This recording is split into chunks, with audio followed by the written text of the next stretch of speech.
pemirsa, Assalamualaikum warahmatullahi wabarakatuh. Salam sehat, salam semangat, salam budaya pewayangan. Kembali channel Ari Poncowolo, upload video terbaru yang mengulas kisah-kisah pewayangan Jawa. Yang baru bergabung, mohon dukungannya dengan subscribe channel Ari Poncowolo untuk lebih semangat lagi upload video-video yang mengulas seputar pewayangan Jawa. Pada kesempatan video kali ini, masih mengulas serangkaian tokoh-tokoh antagonis dalam cerita pewayangan Jawa, Prabu Hamso dan Prabu Dimboko. Siapa mereka? Simak terus, jangan kemana-mana.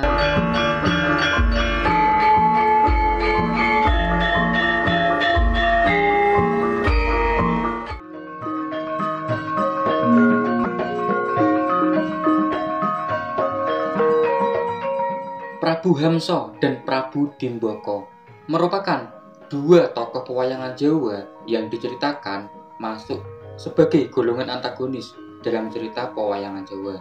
Diceritakan dua tokoh ini terlahir sebagai satu nyawa, namun dalam dua raga. Tentu saja hal tersebut menjadikan kedua tokoh ini masuk dalam jajaran tokoh-tokoh sakti antagonis dalam cerita pewayangan Jawa.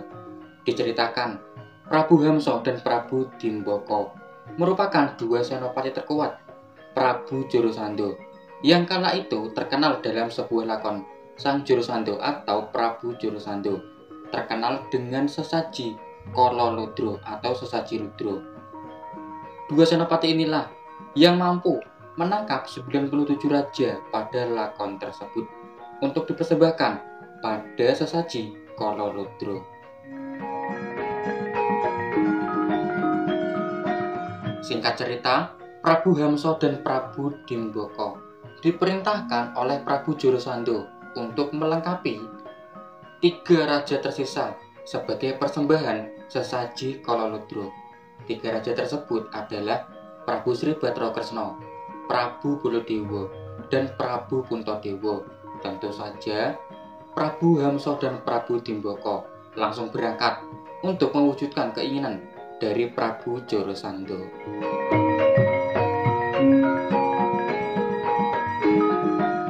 Sebelum lebih lanjut, perlu diketahui di kalangan masyarakat bahwasanya Prabu Jorosando dan sesaji Rajasoyo bisa diceritakan sebagai dua lakon yang berbeda, karena Prabu Jorosando dengan sesaji Kololodro, yakni sesaji yang harus mengorbankan 100 raja, sementara itu sesaji Rajasoyo merupakan upacara yang diadakan oleh Prabu Puntadewa di kerajaan Ngamarta, yang mana harus menghadirkan 100 raja dan juga setidaknya 7 resi begawan agung dalam cerita pewayangan Jawa.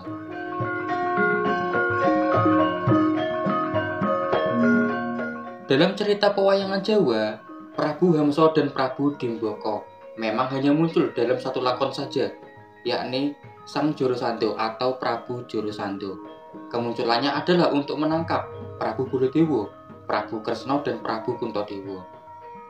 Prabu Hamso dan Prabu Dimboko diceritakan mampu membuat kewalahan Prabu Baladewa yang kala itu bersedia menghadapi dua raja tersebut. Prabu Baladewa sangat kewalahan karena bila mana Prabu Baladewa mengalahkan Prabu Hamso, lalu Prabu Hamso dilangkahi oleh Prabu Dimboko, maka Prabu Hamso akan hidup lagi. Dan sebaliknya, bila mana Prabu Baladewa mengalahkan Prabu Dimboko, saat dilangkahi oleh Prabu Hamso, hiduplah Prabu Dimboko lagi. Berlangsung berulang-ulang yang membuat Prabu Baladewa kewalahan. Hal tersebutlah yang menjadikan Prabu Sri Bathara Kresna mengutus Raden Werkudara untuk mengatasi masalah tersebut.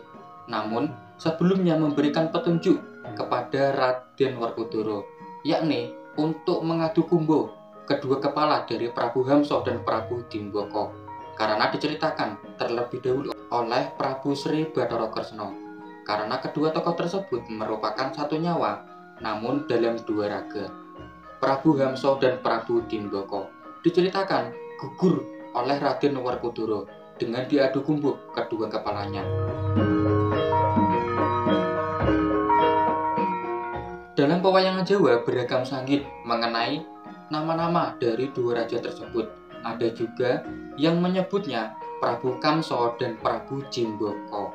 Lalu, Prabu Hamso dan Prabu Dimboko dalam cerita pewayangan Jawa juga diceritakan tinggal di Boto Sarimbat atau Argo Gempar. Adapun beberapa cuplikan yang menceritakan mengenai tempat tinggal dari Prabu Hamso Dimboko, bisa menyimak beberapa cuplikan video berikut. Kepareng paring sinun. Menawi patuko sinun aku kaliyan kula. Kula wingking saking negari Argo Gempar. Kula menika kadang anenipun Prabu Jarasandha Narendra Magoda. Kula ingkang Sudyamastani kula Prabu. Panjenengan menika Narendra saking pundi? Ingkang Sudyamastani dhateng kula awon tanpa warni kula menika Narendra. Wingking saking negaring Boto Sarimbak. Ingkang Sudyamastani dhateng kula menika Prabu Hamso. Prabu Hamso, inggih Prabu Kamso. Begitupun dengan bentuk wayang dua tokoh tersebut, Prabu Hamso dan Prabu Dimboko. Ada yang menceritakan merupakan tokoh kembar, ada juga yang menceritakan dua tokoh ini berbeda bentuk wayang.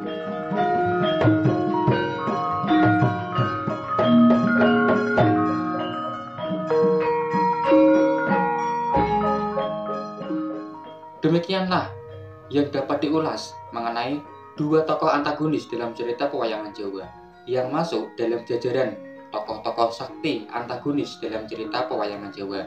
Karena bila tidak mengetahui cara untuk mengalahkannya, maka bisa dikata mustahil untuk menang melawan Prabu Hamso dan Prabu Dimboko.